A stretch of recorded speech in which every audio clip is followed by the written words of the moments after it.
Okay, hello and welcome back. So today, I'm not gonna be talking about this yet. I have this, which is a Nikon PC. I assume that you guys have seen me CLA this guy before on the channel because I've actually had this thing for quite a long time. It's just that I've taken quite a long time to make the adapters so that I can actually use this guy on my Leica T. So this is the Nikon PC itself. Let's see if the tripod can actually go a little bit higher so I can actually focus a bit better, yeah. Okay. Um so then I'm using this Manfrotto again, not the rattly Chinese tripod thing, which is pretty shit, honestly, yeah. So this, as you can see, is the Nikon PC. Then I'm gonna do an overview, yeah? So it's not gonna be a CLA anymore. This thing has this 48mm cap, which I do not like. I would like, honestly, a 49mm because 49mm, as we know, is more common. It's like the same size as the Helios 44 or like the um, Takumar 55mm f1.8 or like some Pentacon 50mm f1.8, which is a bit more common and a bit more cheap to buy. This thing I got with the lens, so I don't really care. It's a 48mm Japan cap, as you can see right there, yeah. Hopefully it's in focus. So the adapter is still on the Zenitar, not on anything else because I don't have the money to buy a Sony 16mm f2.8 without having to lose any of mine. So now this, let me go show you. Yeah. So this is the lens itself. Then you go take this thing off. Oh shit, my phone. Let's mute the phone first, yeah. For a while. So take the phone. Gonna mute. There you go. Nice. So let's take this guy off. Of the body. Oh shit, there's a mosquito. Okay. Lens off the body. I'm putting this Nikon F600 into this Leica T. There you go. So I might show some sample images if you want to. I mean, if you want to see them. If you don't, then you can just skip them if you want. But I might at this point maybe, or some other point. So now this guy. This thing I have a Contax F2 Leica M adapter which I've made and I'm gonna be selling on Tokopedia or Bukalapak or Shopee if you want them. If you're from Indonesia, yeah. I'm not shipping out of the country because shipping out of the country from Indonesia is pretty hard and I do not wanna get caught in like some, I don't know, some like taxes and stuff like that, which might actually inflate to be such a high price that you don't wanna import these guys. So I've actually made quite a lot of them. As you can see, I have like 1, 2, 3 and 4. I have one more which I'm not sure where the heck that thing is yet, but there you go. So these guys are all ready to go, all pretty strong. This thing I've stress tested by like buckling the lens this way, which is not broken it so far. And also this thing is strong enough to withstand me cycling, holding this tripod, this Manfrotto, with my Nikon on this adapter, and the adapter in a Sony next to Leica M adapter, yeah. So Leica M adapter to Sony Sony E, then this guy, then this on a bike, and nothing's happened at all. So I assume that these guys are quite strong. Maybe you would break these guys if you put like a 180mm lens on it with some visual flex, but I do not assume anyone using one of those on these adapters, yeah. If you can buy one of those, just buy one of those real adapters. But on any Biogun, on any Contax RF Jupiter 12, Jupiter 9, it's gonna be no issue. It does wobble a bit, but it doesn't really matter because honestly I do not need to have like, see, it does wobble a bit on this axis, but when you're focusing you don't really realize it to me, yeah. Because this thing focuses so smooth like this, like it's buttery smooth that you don't even realize. If you're using something a bit heavier like the Jupiter 12 or the Jupiter 9, if they're in rough condition, the grease will need changing. This thing I did not change the grease on, still original factory grease, which is awesome as heck, being that this thing's from 1953 to 1956, somewhere around there, this thing. And it's still perfect. So today I'm gonna be talking about the lens, not the adapter, yeah. So I'm gonna take the adapter off and only show you the lens. This is an awesome piece of kit. It out resolves the Leica Hector P2, which is a 1990s projector lens that I had.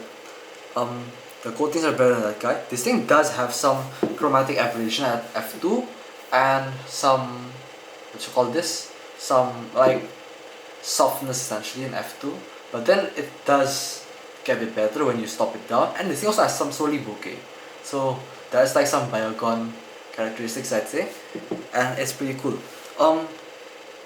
The swirling bokeh does make it not as sharp on the sides, if you get what I mean. Yeah, so it's like these bits are not very sharp when you're actually at f2, but honestly this thing I think is a portrait lens, which means that this thing will have more action actually going on in the center of the image. As for focusing, it's very smooth, very nice, as you would expect from an old Contax RF lens, being that these guys were quite expensive in the day. Yeah. Then you have this, which is the aperture ring, and these things click, so you might not hear the clicks because they're actually quite subtle. The ball I think is quite small, but this thing is clicky, and I mean I'd not say clicky lah. Let's say in keyboard switches you can actually say like there's this linear, which is like essentially smooth, then you have tactile and clicky. Yeah, so it's like clicky makes a sound like click click click, like those, like this Zenita. Let me go show you. Yeah, see, that's clicky. This thing's more like a tactile, so it feels like something, like you hit something, like it's smooth up to here and tup, you hit something right here. It's like it feels like you hit something, and that's what I call tactile. So it's gonna give you tactile feedback without giving you any noise, which might be a good thing. And the bumps are not very big, so if you're doing video you can actually go half stops. See, it's like f4 to f5.6, you have like this margin, so you can actually adjust it quite nicely, this guy, see. And I do think that this is the only video on YouTube that talks about this lens because of how rare this lens is. Yeah, I've seen these guys go for like $600 in I don't know where the heck, yeah, but I saw it on Google. So I'm selling this guy for 6 million rupiah, which I assume is a good enough price, being that this thing is quite a good example. Yeah, so let me go show you how much of a good example this thing is. Let me go point this thing at the light. Yeah, it only has some minor scratches in the front, which is nothing to worry about at all. If you can actually see it, yeah, because I assume that you can't really see it that much. Let's see. This. Let me go focus in. How the fuck do you see those scratches, man? This you wanna focus in. I assume you can see them over there, I think, yeah. Wait. Yeah, you can see them very, very faintly, but there are barely any scratches.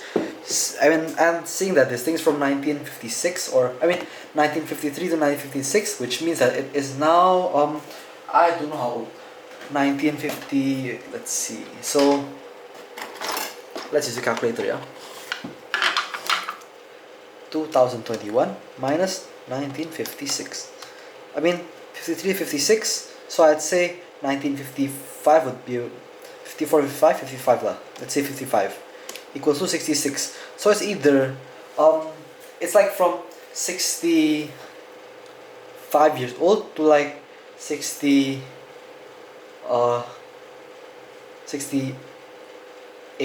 years old. So it's quite old, this lens, yeah, and still works perfectly, which is awesome, I'd say. Just shows the old Nikkor's good build quality.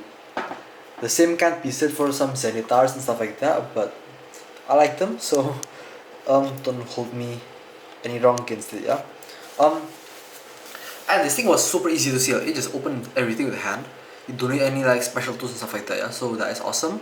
And I have some dust in the front element. Let me go blow this dust off. Okay, here we go. It's now pristine. So it does have some bubbles in the glass, which is to be expected for an old lens like this. Bubbles in the glass actually are a product from like the old manufacturing ways, which now you don't find anymore, yeah, in glass. Because if I think now you made some bubbly glass, people would complain a lot. But a long time ago, back in the day, they did not, which I'd say is good, because bubbles do not really affect the image. Bubbles are in the back, but I'm not sure you can actually see them. Yeah, you can only see them, I think, by eye, which is I think a good thing, because then you'll not see them in the bokeh and stuff like that. As for the solely bokeh, I'd say I haven't tried this a lot. I'm not especially a fan of solely bokeh. I just take things as is. So if a lens has solely bokeh, I take it as is. I'd say okay, it has some bokeh, but I don't find it especially interesting or especially like shitty. So you get what I mean, yeah. So I'm like neutral on this basis. The colors are pretty nice. Honestly, these things, I mean this thing at least, yeah, not these things, cause I've only tried one. These things are quite. I mean this thing is gonna render images quite like the Jupiter 9, and I think that's because it's essentially the same thing, because it's a 85 mil f 2.0, but the optical design is quite different from the Jupiter 9. The Jupiter 9 actually has one of these like huge elements in the middle also, but I think that thing has more elements because it's been quite a long time since I've opened one, yeah. But the Jupiter 9 is a bit more, let's see, a bit better in coatings I think, because that thing was made in like 1960s and stuff like that, yeah. This thing was made in the early 50s, and also late 40s I think, yeah, because these things were made since the early 40s and only had like some body change and stuff like that, not a lot of optical design changes. Let's see what I can talk about this thing next. Contax RF. If you do not like the mount, then you're not alone. Because a lot of people I assume do not like the mount for its expensive adapters and essentially rarity, yeah, because you don't find a lot of Contax RF cameras, and the Russian adapters are quite expensive. That's why I made one of these things. I mean these adapters essentially.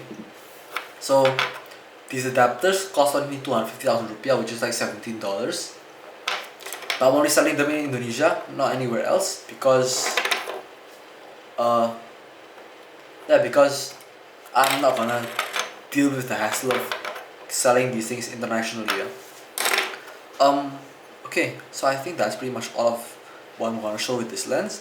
I might add some video in the end or some photos. So yeah, thank you for watching. Hope you like it, and goodbye. See you next time, and have a nice day.